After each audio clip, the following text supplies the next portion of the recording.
My name is Rachel, I'm 29 years old, and for 7 years I gave my family everything. When the mortgage was overdue, I paid it. When my father needed surgery, I covered the bills. When my brothers racked up debts, I bailed them out. More than $55,000 gone, but I told myself it was worth it because it meant I belonged. On Christmas night, I thought I would finally feel it sitting by the glowing tree while laughter and carols filled the room. But then the room went silent. My mother turned to me, her eyes sharp, and in front of everyone she said, "I wasn't even part of this family. Imagine the floor vanishing under you. Imagine every sacrifice reduced to nothing." That one moment burned away every illusion I had. And what I said back to her at that table is the reason you need to hear this story until the very end, because it turned a night of celebration into the night that ended it all. The snow outside thickened as the night went on, layering the street in soft white. Through the glass, I could see the faint glow of the neighbors' lights, strings of red and green blinking in rhythm. Inside, the living room glowed with a warmth that seemed to belong to everyone except me. I sat still, listening to the chatter rise and fall around me, each laugh like a reminder of how far I stood from the center of this family. Mark was telling some story about a deal at his firm, his voice loud and sure. He always had that commanding tone, the kind that made people lean in even when his stories were dull. My father nodded with pride, his eyes lighting up as if Mark's success belonged to him as well. Susan chimed in now and then, adding little details that made the story warmer. Their children were busy unwrapping early presents, paper and ribbons scattered across the rug. Across from me, Ethan laughed at something on his phone and turned it toward Mom. "Look at this," he said, showing her a video that made her shake her head and smile. He had always been the carefree one, the golden boy who got away with everything. I remembered paying off one of his parking tickets when he was still in college and another time bailing him out when he wrecked his car. No one mentioned those nights. Tonight he was just the charming youngest child, adored as always. I tried to join the rhythm of the room, nodding, smiling, even offering to refill glasses. But every time I spoke, the words seemed to fall flat, barely noticed before the conversation moved past me. I wondered if they even knew the hours I worked this month, staying late in the office until the janitors flipped off the lights, all so I could afford the extra gifts piled under this tree. When Emily toddled back to me with a candy cane, sticky fingers reaching for my hand, I felt a flicker of connection. I bent down, brushed her hair back, and told her she looked beautiful in her red pajamas. She grinned, and for a second I felt grounded. But then Helen's voice rose again, commenting on how Mark and Susan's children carried the true family charm. She didn't even glance in my direction. The words slid under my skin like cold needles. My father poured himself a second glass of wine and settled back, his laugh booming at something Ethan said. I studied his face, lined with age, and wondered if he had ever truly seen me. Growing up, I had been the steady one, the girl who did her homework without being asked, who stayed quiet while the others fought for attention. I thought maybe one day that would matter, that they would be proud. But even now at 29, I was still invisible in this house. The scent of roast turkey drifted from the kitchen, rich and heavy. Mom disappeared behind the swinging door, and I heard her voice sharp against Susan's softer one, giving instructions about the side dishes. When she returned, she smoothed her blouse again and adjusted a shiny ornament on the tree, as if the entire night hinged on perfect placement. That was when she looked at me, her smile thin and polished, and spoke the words that cut through the evening. "You never really seemed like one of us, Rachel." The words were quiet, but they echoed in my ears louder than the Christmas music. My throat tightened. I glanced around, waiting for someone to disagree, to laugh it off as a bad joke. No one did. Mark cleared his throat and reached for another drink. Susan pulled Emily onto her lap. Ethan shrugged, still glued to his phone. My father shifted in his recliner, muttering something about the game on television. I sat frozen, the cup of cider in my hand trembling until I set it down. My pulse beat hard in my neck. I thought of all the years I had covered their bills, the countless checks I had written without complaint, the vacations I never took so they could keep the house, the sacrifices I had folded quietly into my own life. And here in the middle of Christmas, with the tree glittering like a postcard my own mother told me I was not really part of them, a hot wave of shame and anger washed over me. I wanted to stand to shout to remind them of every single time I had carried them when no one else would. But my lips stayed pressed together. The children laughed, ripping more paper from the gifts, and the moment was already passing, being smothered under false cheer. I watched Helen walk away toward the kitchen again, her heels clicking against the hardwood as if she had said nothing at all. I leaned back into the couch, my eyes drawn to the fire dancing in the hearth. My reflection in the glass window stared back at me, pale and stiff. Something shifted deep inside me, quiet but undeniable. This night, this room, this family, it would never feel the same again. I let out a slow breath, folded my arms, and sat silently as the conversations resumed without me. For the first time, I wondered if being here at all had been a mistake. The hum of their laughter faded into the background as my mind drifted somewhere else entirely, back to the winters of my childhood when the house felt just as full, but my place inside it was never secure. I remembered being 10 years old, clutching a spelling bee certificate in both hands, running up the steps to show my mother. She was in the kitchen frosting cookies, her apron dusted white. I held out the certificate with pride, waiting for her to smile. She glanced at it, then at the clock, and asked if I had set the table. Mark had a basketball trophy on the counter that same night, gleaming under the light, and she stopped mid-sentence to polish it with a towel as if it were a crown. That was the rhythm of my childhood: achievement, followed by dismissal. I learned early that if I wanted attention, it had to come from something extraordinary, because average meant invisible. I studied harder than anyone I knew, poring over textbooks while Ethan played video games and Mark strutted off to his practices. When my acceptance letter from the University of Illinois came, I thought finally this would be the moment. I walked into the living room holding the envelope like treasure. Helen was on the couch with Ethan watching a movie. She read the letter out loud, then gave me a small nod and turned back to the screen. Later that evening, when Mark got a promotion at his summer job, she called the entire family into the kitchen for cake and photos. It was like that every time. Mark was the pride, the firstborn son, the one destined for greatness. Ethan was the baby, the sweet boy who could do no wrong. And me, I was just there to fill in the gaps, useful when chores needed doing or bills needed paying, but never the centerpiece.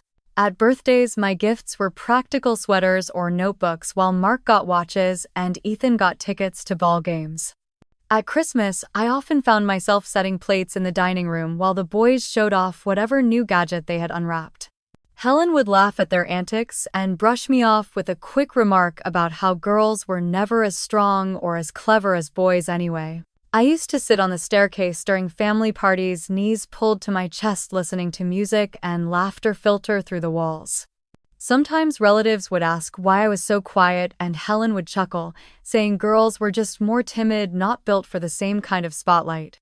Her words etched themselves into me, making me smaller each time, until I believed maybe she was right.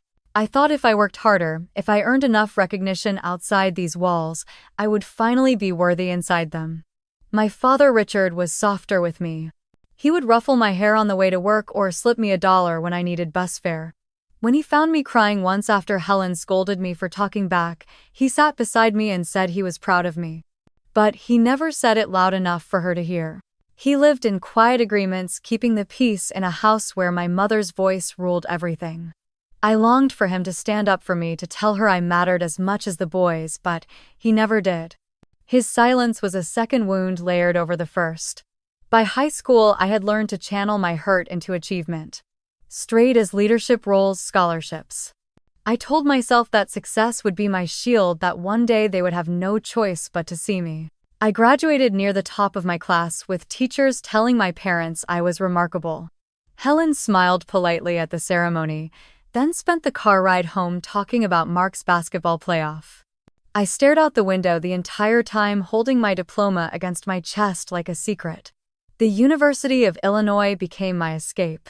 Campus was 2 hours away, but it might as well have been another world. There I was, not Helen's afterthought. I was Rachel, the girl who earned her place. I studied economics, spent nights in the library under buzzing fluorescent lights, and dreamed of one day living in a city where no one knew me as the shadow to her sons. Even then, though, I kept sending money home. First it was small, covering Ethan's textbooks, then larger amounts when Dad lost overtime hours at the plant. I told myself it was temporary, that it was my duty as family, that maybe this sacrifice would earn their respect. But every visit back proved me wrong. Thanksgiving dinners where I carved the turkey while Helen beamed at Mark's stories. Summer barbecues where Ethan stumbled home late and was forgiven with laughter while I was scolded for working too much.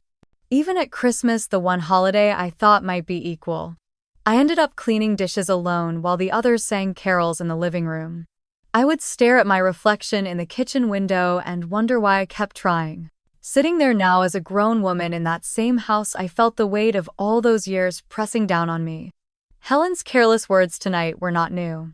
They were the echo of every dismissal I had swallowed since childhood. Every moment I had begged silently for a recognition that never came. I pressed my fingers into the fabric of my sweater, steadying my breath. The fire crackled, the children laughed, the smell of turkey hung thick in the air. Around me the night carried on as if nothing had been said, but inside me a sharp clarity formed. I realized that from the very beginning I had been trying to prove I belonged, chasing a place that had never truly existed for me. My eyes lifted to the tree, its ornaments gleaming gold and red. Underneath the branches were the gifts I had paid for, wrapped in bright paper, waiting to be torn open. I wondered if anyone would ever understand how much of myself I had buried beneath those bows and ribbons, how many years of silence it had cost me. I let out a long breath and leaned back, listening as Mark launched into another story, Helen hanging on every word. Ethan stretched his legs across the coffee table, grinning at something on his screen. My father adjusted his glasses and nodded. I sat quietly, a grown woman who had spent her entire life yearning for a place in this family, and for the first time I began to accept the truth. Graduation in 2016 was supposed to be a beginning, the bright line where all my work finally paid off. I had the crisp suit, the offer letter from a financial firm in downtown Chicago, and the thrill of a salary that seemed almost impossible compared to the part-time jobs I had juggled in college. My first week walking the busy streets near the Loop, I felt like maybe life was tilting in my favor. But the calls started almost immediately. The first one was from my dad. His old pickup had broken down on the way to work. He sounded embarrassed, voice low, asking if I could cover the repair bill until payday. It was just over $1,000, nothing compared to what I thought I would be making. I said yes without hesitation. I wanted to be helpful, to prove I was part of the family. A week later, my mother called about the mortgage. She was short on payments, stressed about the bank notices. I wired $15,000 to stop foreclosure, my stomach tight as I pressed submit. I told myself it was temporary, just until they got back on their feet. But it was never temporary. One crisis bled into the next. Ethan needed tuition for community college, and he called me like it was a casual errand, asking for $5,000 as if I were his personal loan officer. Mark's car was about to be repossessed, and Helen insisted I step in. $7,500 disappeared from my account to rescue his pride. My father had a health scare, chest pains that led to surgery. $20,000 in hospital bills fell squarely on my shoulders because the insurance barely covered half. Then came the roof, then the furnace, each demand written like another chapter in a book I never wanted to read. By the end of that year, I had poured over $55,000 into the house I had once thought of as mine. At work, my colleagues saved for condos, vacations, and future weddings. I saved receipts of wire transfers, living in a small one-bedroom near Lakeview with peeling paint and secondhand furniture. On Fridays, when everyone went out for cocktails, I often stayed in my mind, already calculating what new request would come next. My boyfriend at the time, Marcus, tried to be patient. He had known me since college, through the long nights of studying and the dreams of a life built together. At first, he admired how dedicated I was to my family. He told me I was generous, selfless, the kind of woman anyone would be lucky to have. But as the months went on, his admiration turned to frustration. We sat across from each other in a small Italian restaurant one evening, the kind with red candles flickering in glass holders. He was quiet through most of the meal, pushing pasta around his plate, his jaw tight. Finally, he set down his fork and looked at me with tired eyes. "Rachel, when do we get to live our life?" I blinked, confused. "What do you mean?" He leaned forward, his voice low but firm. "Every time we talk about moving in together or saving for something bigger, you tell me you can't because of your family." I respect loyalty, but it feels like there's no room for us. I wanted to argue to tell him it was just a rough season, that once things stabilized we could build the life we talked about, but the truth pressed heavy on me. He wasn't wrong. My paycheck disappeared into problems that weren't mine, into people who never said thank you beyond a hurried text or a quick call. I tried to explain, tried to convince him that family obligations were temporary, that I just needed more time. Marcus shook his head. Temporary, Rach. It's been a year and a half. You don't see it, but you're disappearing into them. And I don't know if I can keep waiting for you to choose yourself. I stared at the half-eaten bread basket, my throat tight. He reached for my hand, squeezed it gently, then let go. That was the night we broke apart, the night I realized that love couldn't survive when all my energy was consumed elsewhere. After Marcus left, I threw myself even harder into work, climbing the corporate ladder one project at a time. I worked late nights, ran endless reports, and presented to executives who nodded at my precision. My managers praised me, but I rarely celebrated. Instead, I funneled my bonuses back to Evanston. Every direct deposit came with a subtraction, each raise swallowed by another need. Sometimes when I was alone in my apartment, I would open my banking app and scroll through the transactions. 15,000 here, 7,500 there, a series of numbers that told the story of my servitude. I tried to convince myself it was worth it, that I was buying loyalty, maybe even love. But deep down a quiet ache whispered that no amount of money could purchase what I had been chasing since I was a child. One night after covering the furnace repair, I called home just to hear some gratitude. Helen picked up. I told her the payment had gone through. She said good, then asked if I could also send money for Christmas decorations. She said it like it was obvious, like of course I would take care of it. I hung up the phone and stared at the ceiling, the hum of my heater filling the silence. For the first time, the thought crept in that maybe all of this was not duty but exploitation. Still, I kept going. I told myself that families weather storms together, that sacrifice was what bound us. But when Marcus's absence echoed through my nights, when my friends celebrated milestones, while I stayed tethered to endless obligations, I wondered if I had traded my freedom for chains I had clasped myself. The realization was sharp and cold, all the money, all the years, and still I was the same girl sitting on the staircase watching the laughter from afar. I turned off the light in my apartment, lay back on the bed, and whispered into the dark that maybe sacrifice without return was not love at all. Morning always came too early in that cramped studio apartment. The thin walls let in the noise of the city buses outside, and the radiator hissed like it was fighting a losing battle against the Chicago cold. I drove my old silver Honda Civic to work every day, its heater groaning as if it was just as tired as I was.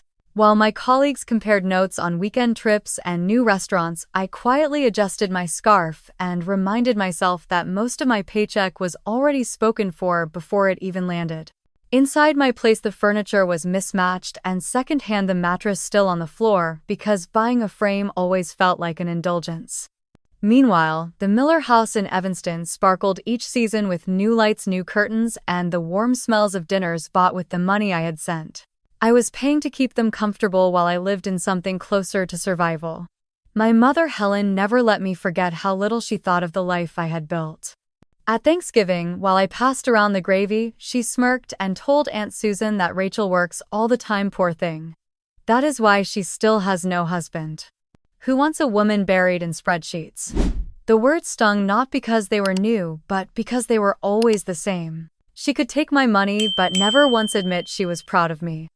The holidays turned into quiet performances. I showed up with carefully wrapped gifts, often bought with the last 100 I had after covering another emergency. They unwrapped them, smiled politely, then turned to one another with stories and inside jokes I was never part of.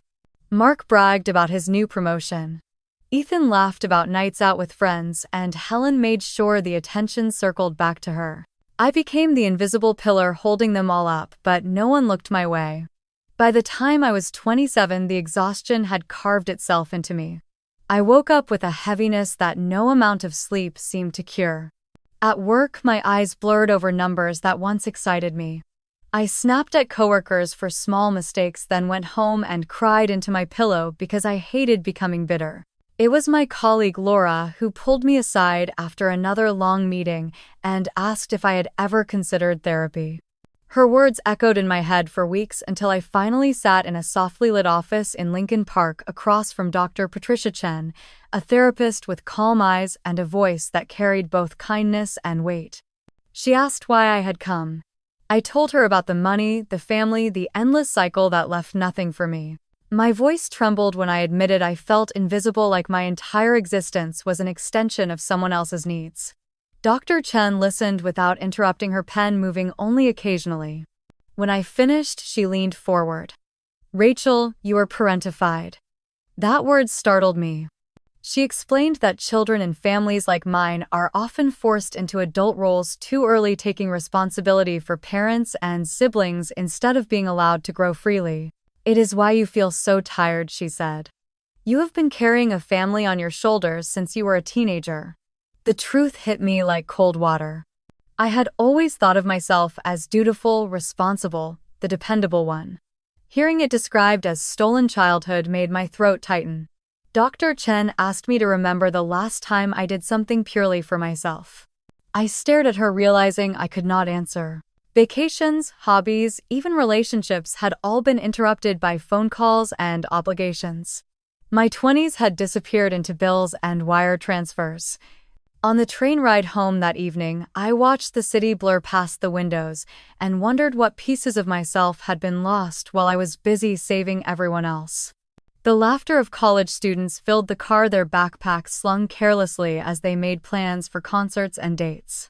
I sat there in my work suit, clutching my worn leather bag, feeling decades older than I actually was. At Christmas that year, I arrived at my parents' house with another envelope of money tucked in my purse. The tree was perfectly decorated, lights shimmering in gold and red stockings stuffed to the brim. My mother greeted me with a perfunctory kiss on the cheek and whispered that she hoped I had brought extra this time. The credit card bill had been heavy after all the shopping. Her tone was sweet to anyone listening, but I caught the steel beneath it. During dinner, she turned to me, wine glass in hand, and told the table that perhaps if Rachel did not spend every hour at that office, she might find someone to marry her. Mark laughed, Ethan smirked, and my father looked down at his plate. I felt my cheeks burn but forced a smile. I had grown too used to swallowing words. That night back in my apartment, I opened the envelope I had meant to give them. For the first time I hesitated. My therapist's words came back to me, reminding me that love was not measured in sacrifice that left nothing behind. Still, the guilt clawed at me. I placed the envelope on the counter, unable to throw it away but unwilling to deliver it. Weeks later, in another session with Dr. Chen, I confessed how torn I felt. She studied me carefully, then said that guilt is often a leash forged in families like yours. If you keep feeding it, you will never know freedom. Tears slipped down my face as I realized how tightly I had chained myself. Walking out of her office into the crisp January air, I felt something shift. For the first time, I wondered if my youth had already been traded away, not by accident, but by choice I never really had.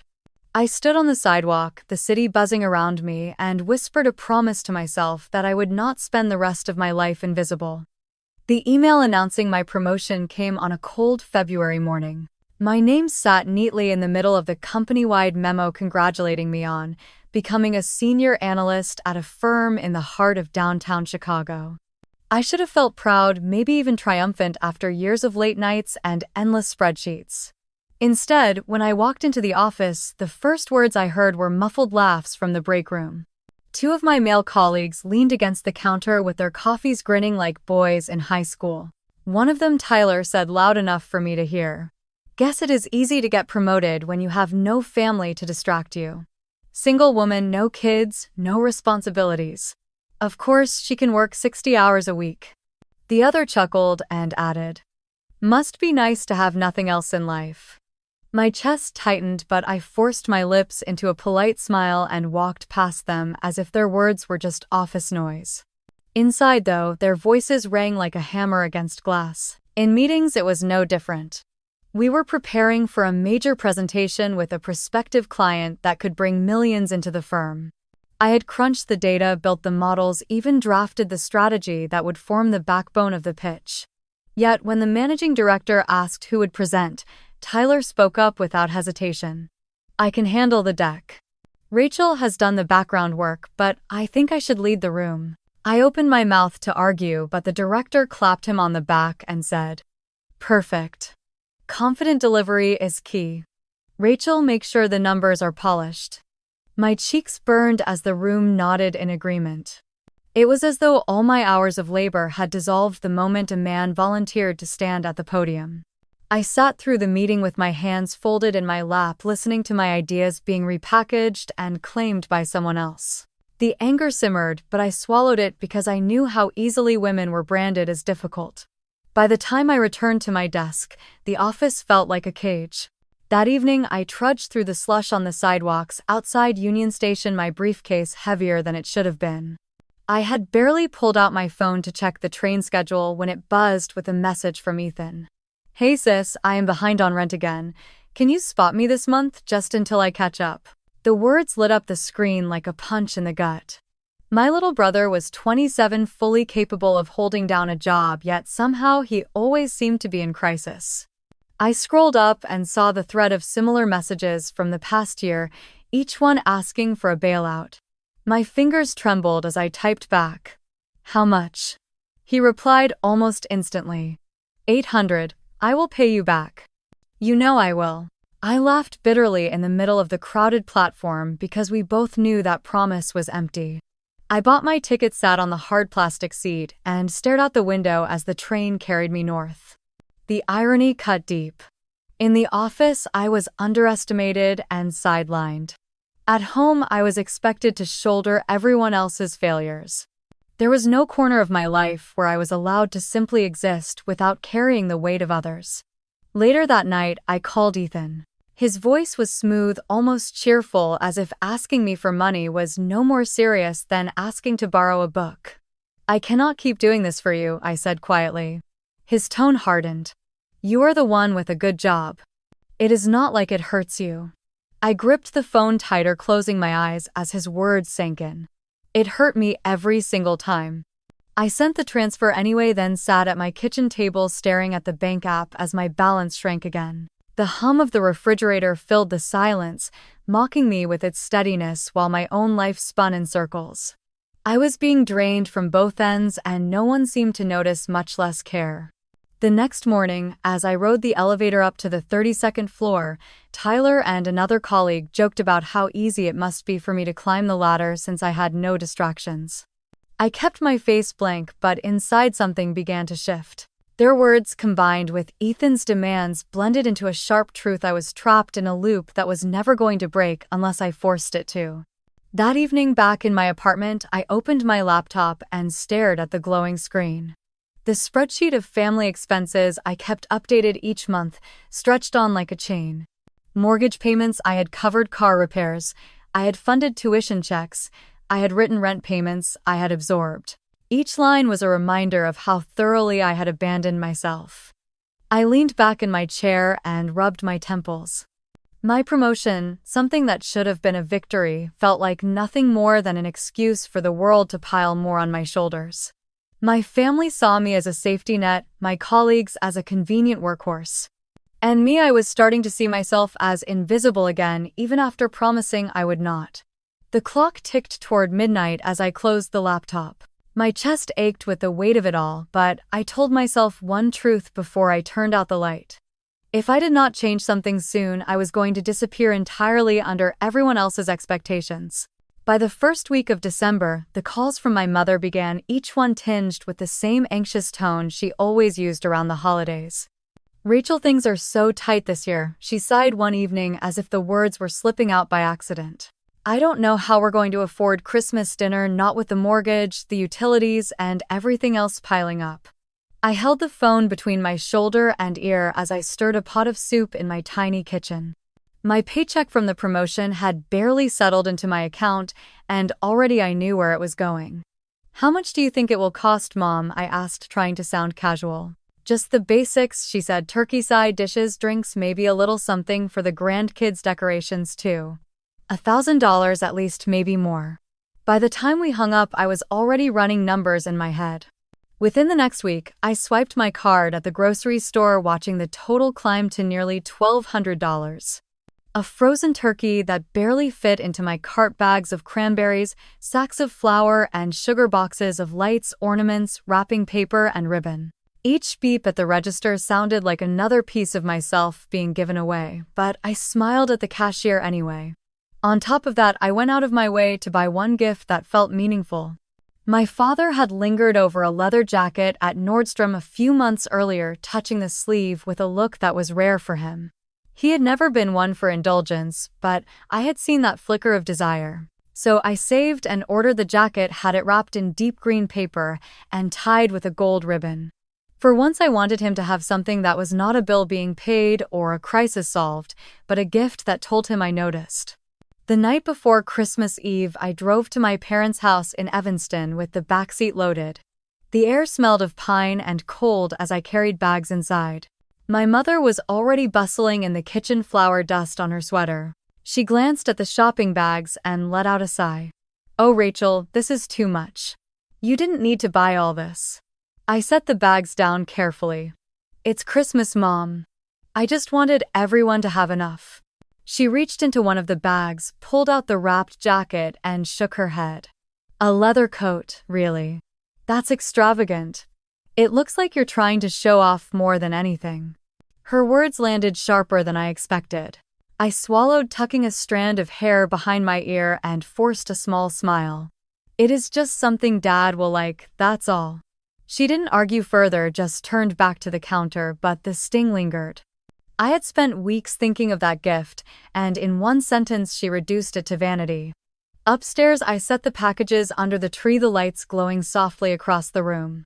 My sister-in-law Susan appeared in the doorway, brushing her hair back with tired hands. She gave me a small, knowing smile. "You've done a lot, Rachel. More than anyone asks out loud, but we all know." I shrugged, suddenly embarrassed. "It's fine, it's Christmas." Her eyes softened. "I just want you to be ready. Tonight and tomorrow might not be easy." My mother-in-law has sharp words, but even she doesn't compare to Helen when she decides to speak her mind. I studied her face, the flicker of caution in her eyes, and felt a knot tighten in my stomach. "What do you mean?" She hesitated, then simply said, "You'll see." Her voice was quiet, almost sympathetic, but the unease it planted grew roots quickly. I sat on the couch later, staring at the glowing ornaments, listening to the muffled sounds of my family moving through the house, and for the first time I wondered if this Christmas would not just be another cycle of giving and swallowing my hurt. Something about the way Susan had spoken made me feel as though the night ahead was already waiting to tip over. When I finally went upstairs to the guest room, I set my phone on the nightstand and tried to sleep, but the words replayed again and again. "You'll see." The air was heavy with the smell of baked pies and roasting meat, yet under it all was a tension I could not name. My hands ached from carrying bags, but what hurt more was the thought that no matter what I did, it would never be enough, never be right, never be seen for what it was. I pulled the blanket higher under my chin and stared at the ceiling. A quiet dread settled in, whispering that this Christmas would not end like all the others. The morning came with the sharp scent of cinnamon and cloves drifting from the kitchen, and I forced myself out of bed, smoothing my dress and fixing my hair as if the layers of preparation might shield me from what was waiting. Downstairs, the tree glowed brighter than ever, its lights reflecting off the ornaments we had collected over the years. Richard sat by the fireplace, already wearing the leather jacket I had given him, his hand smoothing the sleeve like it was made of gold. His smile was soft, almost boyish, and for a moment it warmed me to see him look so happy. The house was alive with sound. Mark was carrying in wine bottles, Ethan was fussing with the speaker to get the carols playing, and the children darted around in a blur of laughter and candy canes. My Aunt Carol had arrived with a tray of cookies, kissing everyone on the cheek and complimenting how grown the boys looked. She gave me a hug, warm and genuine, and for a moment I clung to it. Dinner stretched across the table like a feast from a magazine spread. The turkey was golden, the stuffing, steaming bowls of mashed potatoes and cranberry sauce lined up like soldiers. Everyone filled their plates, laughter echoing through the dining room as clinks of forks and glasses filled the air. I watched my father tear into the turkey, the jacket snug across his shoulders, and when his eyes met mine, he gave me a nod that said more than words could. That nod told me he knew at least in some quiet way what it had taken for him to wear that jacket, for all of this to be set before him. But Helen's eyes found me soon after. She lifted her wine glass with a sly smile, her voice sharp enough to slice through the music. "Rachel, I noticed you came alone again. So busy with work, I suppose no one has time to keep up with you. Nearly 30, and still nothing serious." The words dropped into the room like ice water. The laughter faltered. Forks paused midair. Even Ethan, who rarely noticed anything that wasn't about him, shifted awkwardly. Susan's gaze darted to me, pity flickering across her face while Mark coughed into his napkin. Heat surged up my neck, my cheeks burning as every pair of eyes seemed to rest on me. I tried to steady my voice. "I came to be with family, Mom. That was the point." Helen gave a small shrug, her lips curling. Of course. I just worry, that's all. A woman should not let life pass her by." Carol broke in, her tone, cheerful but firm, trying to soften the blow. "Helen, leave her be. Rachel looks lovely tonight, doesn't she?" But the damage was done. The children had gone quiet, sensing the shift, and the warm hum of the evening had dimmed. I pushed a bite of turkey around my plate, the flavors flat in my mouth.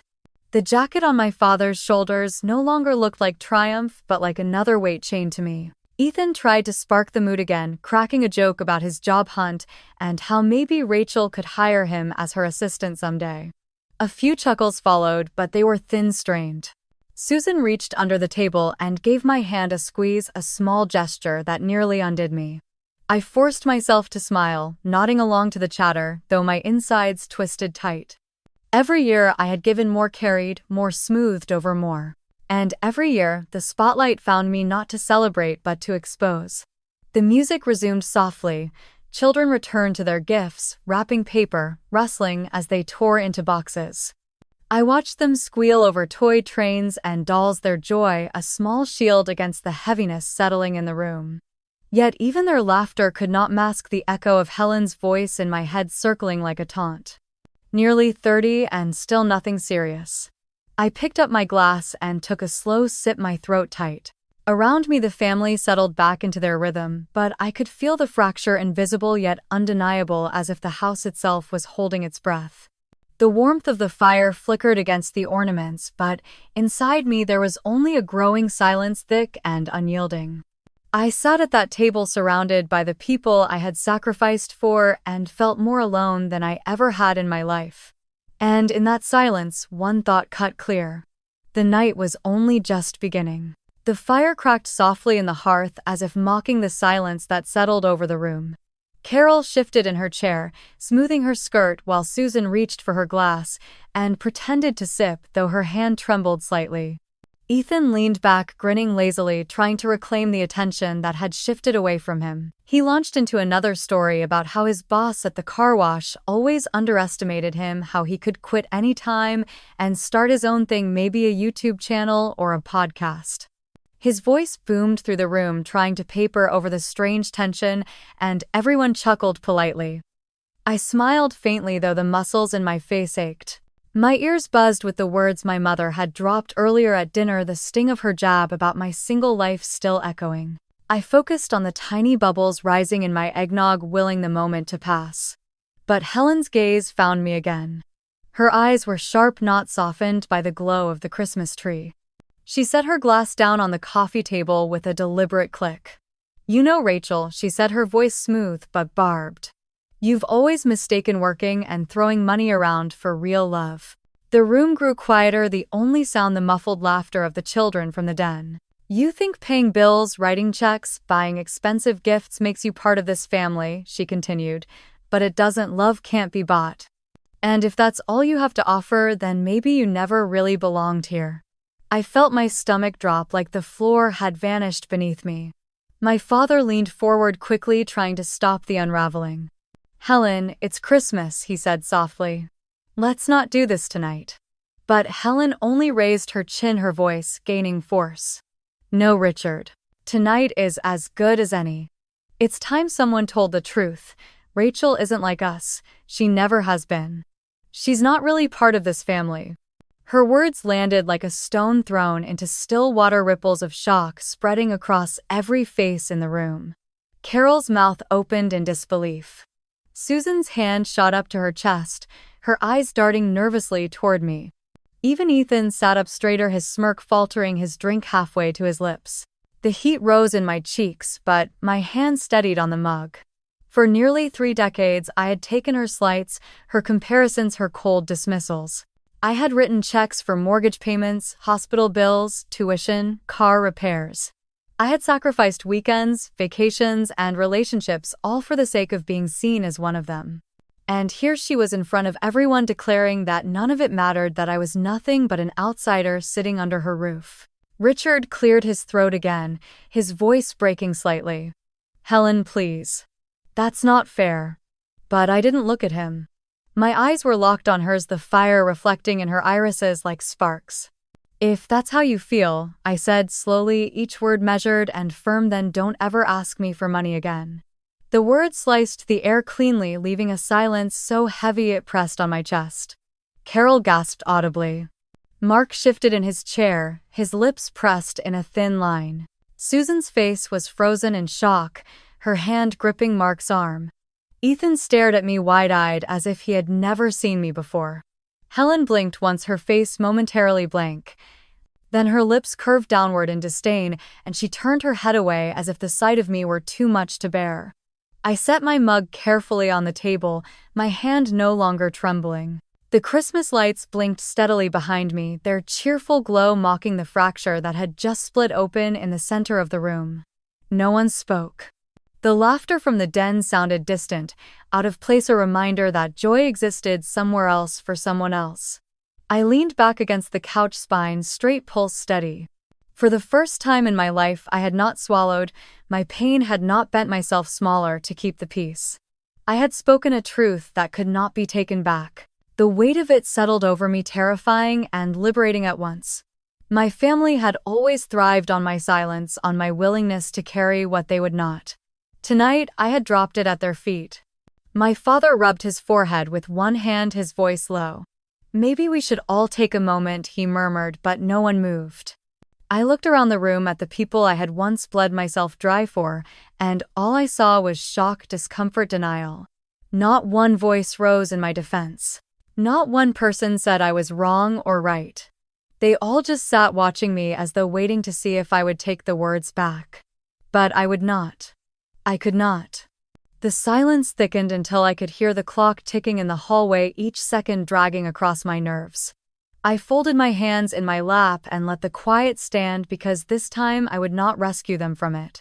The Christmas tree twinkled on, oblivious, and the night pressed forward into uncharted territory where nothing could ever return to the way it had been.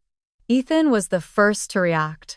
His grin vanished and he leaned forward in his chair as if trying to steady himself. Wait, hold on, he muttered, his voice rising in panic. You don't mean that, right? I mean, you can't just stop. Mark's face had gone pale, his jaw tight, as though holding back words. Susan shifted uneasily, pulling their 2 kids closer, her arms wrapping around them as though shielding them from the tension crackling in the room. I drew in a long breath, my chest heavy, but my words sharper than ever. Over the past 7 years, I have paid nearly $55,000 to keep this family afloat. Mortgage payments, medical bills, tuition, car repairs, even the roof and the furnace. I listed each item slowly, deliberately, my eyes sweeping across the room so no one could pretend to forget. All of it came from me. And as of tonight, it's over. Carol straightened in her chair. She had always been the one to say little, her visits rare, her smile polite. But now her head bobbed, once firm and deliberate, her gaze flicking to me with something like approval. Helen's lips parted, her face twitching with the effort of holding her composure. Rachel, that's not what I meant, she said quickly, her voice suddenly thinner. You misunderstood me. I was only trying to say. No, I cut her off. You said exactly what you meant. I am not part of this family. Those were your words, and I heard them as clearly as everyone else did. Richard's hand lifted toward me, palm open, as though he could hold me in place with nothing more than air. Please, sweetheart, he said, his voice rough. Don't let this tear us apart. But the tearing had already begun, the fabric of years unraveling thread by thread. Ethan shifted forward again, his panic blooming. Come on, Rach, you can't just leave me hanging. Rent's due next week. You know I'll pay you back. I laughed once, short and bitter, the sound startling even me. You've been saying that for years. And it has never happened. Mark's voice finally broke through, quiet but edged with shame. She's right. We've leaned on her too much. Helen shot him a sharp look, betrayal flashing in her eyes. But Susan pulled at his sleeve, whispering something urgent. He turned his face away, unable to meet my gaze. I stood slowly, smoothing my dress, the weight of my decision grounding me even as my legs trembled. My coat hung on the rack near the door, and with each step toward it the silence deepened, as though the house itself was holding its breath. Rachel, wait. Richard pleaded, rising from his chair. It's Christmas. Don't leave like this. I slipped my arms into the sleeves of my wool coat, the fabric stiff from the cold outside. My fingers lingered on the buttons for a moment, my throat tight, but I did not waver. You wanted honesty, I said softly, looking back at Helen. Now you have it. The children stirred in Susan's arms, their wide eyes darting between the adults. She hushed them gently, her voice low. Helen's mouth opened again, her words faltering. I didn't mean. I was upset. You know I didn't mean it that way. But I shook my head, pulling the collar of my coat tighter around me. Once spoken words cannot be undone. Carol exhaled deeply, her eyes on me, then turned her gaze toward Helen. Maybe you should have thought of that before tonight, she said quietly, her tone carrying the weight of judgment that no one else dared voice. I reached for the door, my hand wrapping around the cold brass handle. Richard stepped closer, desperation etched into his face. Please just stay, at least until tomorrow. We can talk this out. My eyes softened at him, the one person who had ever tried, even in his silence. But I shook my head. I've talked enough. With that, I opened the door. The winter air rushed in, sharp and biting, filling my lungs with a clarity I had not felt in years. Snowflakes swirled against the porch light, drifting onto my hair and coat as though the night itself was washing me clean. Behind me, voices rose, fragments of panic and pleading, but I stepped outside and pulled the door closed gently but firmly. The muffled chaos faded into a dull hum. The world outside was quiet, snow carpeting the street, each flake glistening under the soft glow of the lampposts. My boots crunched against the icy steps, each sound marking my choice, each step carrying me farther from the weight of that house. For years I had poured myself into them, believing that love meant sacrifice without end. But tonight I saw clearly that sacrifice had only made me invisible. The cold seeped through my gloves as I pulled them tighter, my breath clouding the air before me. My car sat at the curb, a thin dusting of snow on the windshield. I brushed it off with my sleeve, the sting of the wind against my face both harsh and freeing. Behind the curtains I could see shadows moving, faces peering out, but no one came after me. Not one person stepped into the snow to stop me. I opened the car door, slid into the seat, and started the engine. The heater sputtered to life, slow to warm, but the sound of it filled the silence inside the car. For a long moment, I sat there, hands gripping the steering wheel, watching the house that had never truly felt like home. My heart pounded with a strange mix of grief and relief, the weight of years pressing down and then slowly lifting. Snowflakes tapped against the windshield, melting into tiny rivulets, blurring the glow of the Christmas lights still shining through the window. I pulled the car into gear, the tires crunching over snow, and drove down the quiet street. With every block I put between us, the knot in my chest loosened. The night was cold, the road uncertain, but for the first time the path was mine alone. Morning light spilled through the blinds in my apartment, sharp and uninvited, dragging me into the day before I was ready. My phone buzzed on the nightstand, vibrating against the wood until it tipped over. The screen lit up with my father's name. I stared at it for a long second, then let it ring until it went to voicemail. Not 5 minutes later, it lit up again, this time with Mark's number. I silenced it, but the screen glowed with his text right after. Please, Rach, call me back. I need help. I dropped the phone onto the bed and pressed my palms into my face. It had only been 3 days since Christmas, but the fallout was already circling like vultures. The phone rang again, and this time I saw Ethan's name. His voicemail followed almost immediately. His voice was cracked thin with tears. "Rach, please, they're saying I'll get kicked out if I don't pay rent by Friday. I don't have anywhere to go. Please don't do this to me." I lay back against the pillows, the ceiling above me suddenly too bright.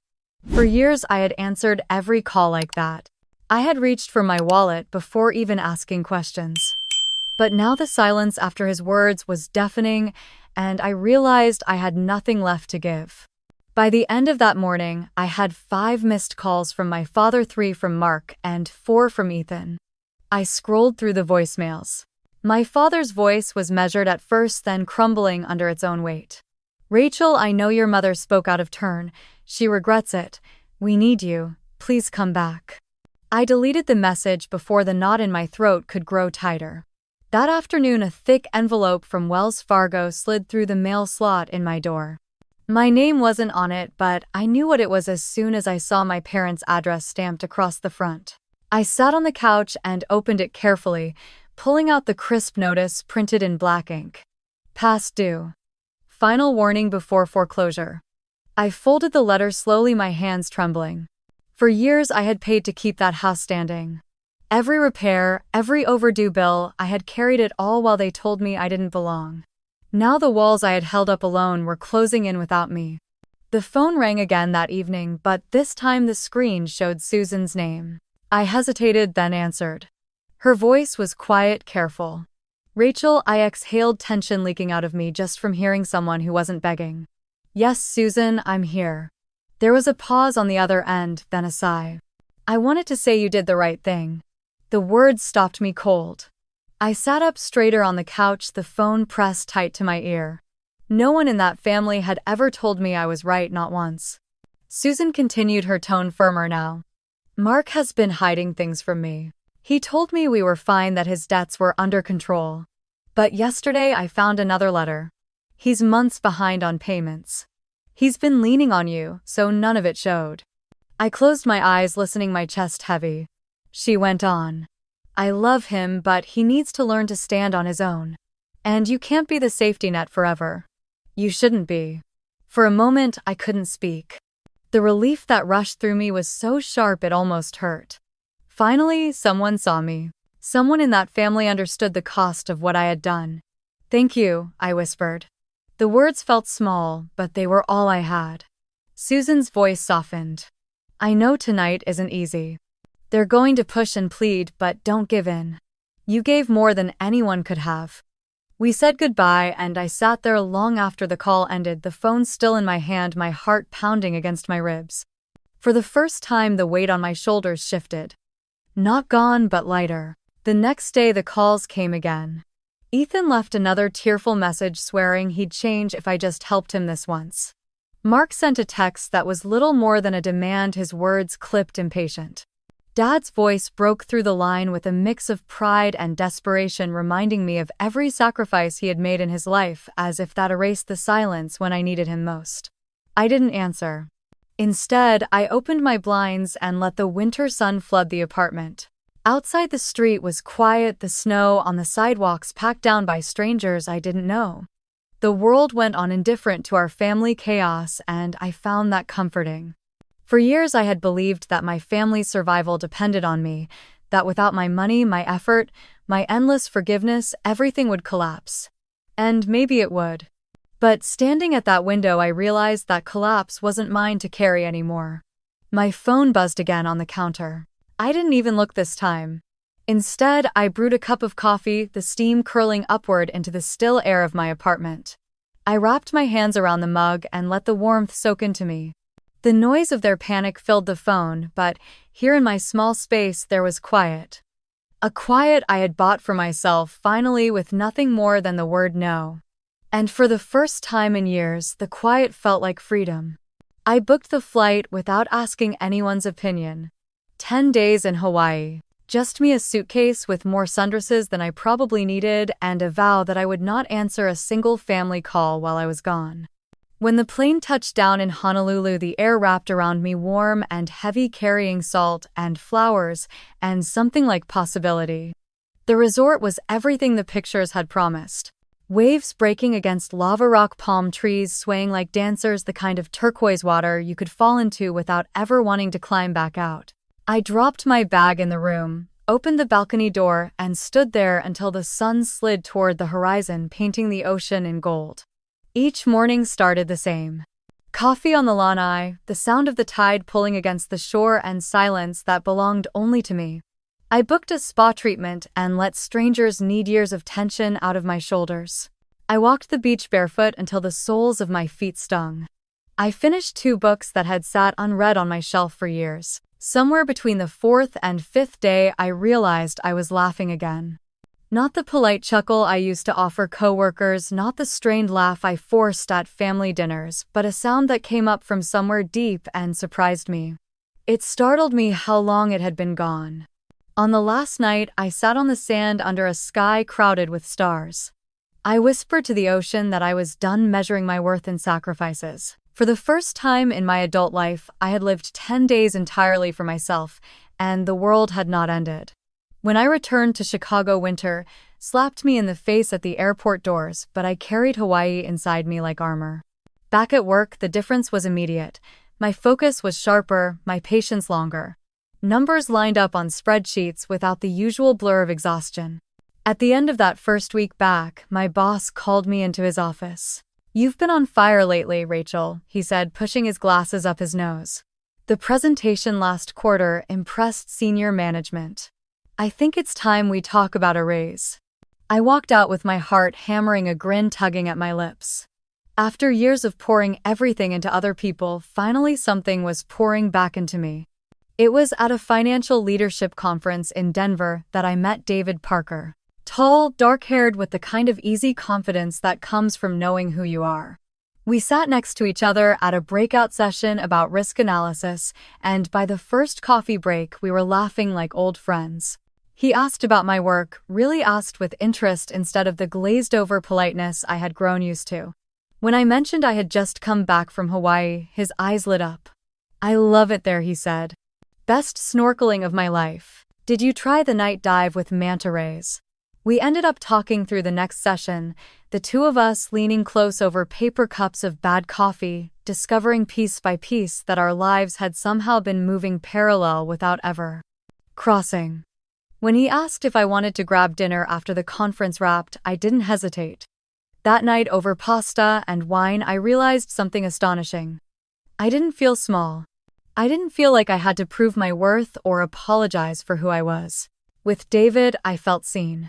The morning after I returned home, my phone buzzed with a name I hadn't seen in years. Marcus. My thumb hovered over the screen before I answered. His voice was the same, smooth but tinged with guilt. "Rachel, I've been thinking about you. I made a mistake. You were always so strong, so steady, and I was too blind to see it. Maybe we could talk, maybe even start over." I closed my eyes and let his words wash over me, words I had once begged to hear. But now they felt thin, like paper stretched too far. "No, Marcus," I said. "I'm not the woman I was then." There was silence, heavy and stunned, before he murmured something about being sorry. I ended the call, and instead of grief, I felt only clarity. Meanwhile, the echoes of Christmas had not left my family. News filtered through in bits and pieces, sometimes from Susan, sometimes from neighbors who still had my number. Mark's debts had multiplied, creditors circling tighter now that my money was gone. Ethan had finally been evicted, his belongings dumped on the curb of his shabby apartment complex. My mother's friends whispered behind her back the stories of foreclosure notices spreading through her church circle. Every time I heard another update, I braced for guilt. But it didn't come. Instead, there was an odd peace in knowing the truth had finally balanced. They had taken and taken and taken, and now the scales were tipping back. One evening, I lit a candle in my quiet apartment, poured myself a glass of wine, and sat by the window. The city hummed below, cars moving in streams of light. For years, I had believed karma was a myth, that sacrifice was simply the way things were. But watching my own life bloom while theirs unraveled, I understood something new. Karma wasn't a strike of lightning from the sky, it was simply the end of enabling. I took a slow sip of wine and let the quiet stretch. For once, the story wasn't theirs. It was mine. And I was finally ready to live it. Spring melted into summer, then autumn slipped into winter again, and with it came the memory of the Christmas night that had changed everything. I was no longer the same woman. My days were fuller but lighter, my laughter easier, my evenings no longer haunted by phone calls demanding help. One cold January morning my phone rang and it was Richard. His voice trembled in a way I had never heard before. "Rachel, your mother is in the hospital. It was a heart attack." The words landed heavy, and though part of me wanted to ignore them, I couldn't. No matter the years of bitterness, no matter the wounds, she was still my mother. I drove to Northwestern Memorial, the city wrapped in frost, my hands gripping the steering wheel so tightly my knuckles whitened. When I stepped into her hospital room, the beeping machines and the pale light made her look smaller than I remembered. Helen's face was drained of color, her hair flattened against the pillow. Her eyes opened when she heard me and tears welled immediately. "Rachel," she whispered, her voice breaking. "I was wrong. All those years I was so wrong. You are not just part of this family. You are the heart of it." I stood frozen, my chest tight. For so long I had longed for those words, imagined them coming in some grand moment of reconciliation. Yet now, hearing them as she lay weak and fragile, I felt something deeper than triumph. I felt grief for the years wasted. I sat beside her and took her hand. The skin was thin, almost translucent, and I felt every tremor. We both cried quietly, the sound of our sobs filling the sterile room. "I forgive you, Mom," I said softly. "But things will not go back to the way they were. I will love you. I will stand by you, but I will not pay for everyone's lives anymore." Her fingers tightened weakly around mine, and for the first time in my memory, she did not argue. She only nodded, tears running into her hairline. The weeks that followed were slow. Helen recovered, though the heart attack left her changed. She no longer barked orders at me or scolded me for not being enough. Instead, she listened more, spoke less. Richard stopped calling me to fix things that went wrong in their house. He began managing their bills with new discipline, perhaps finally realizing the weight I had carried for so long. Mark, faced with his debts and no lifeline, took a second job at a distribution warehouse. Susan told me later that he complained endlessly at first, but something shifted when he saw his own paycheck cover their rent. Ethan found a roommate and picked up steady shifts at a diner.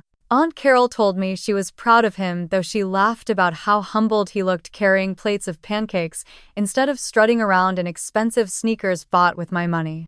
Even holidays changed. The next Christmas was smaller, quieter. Everyone brought a dish instead of expecting me to fund a feast.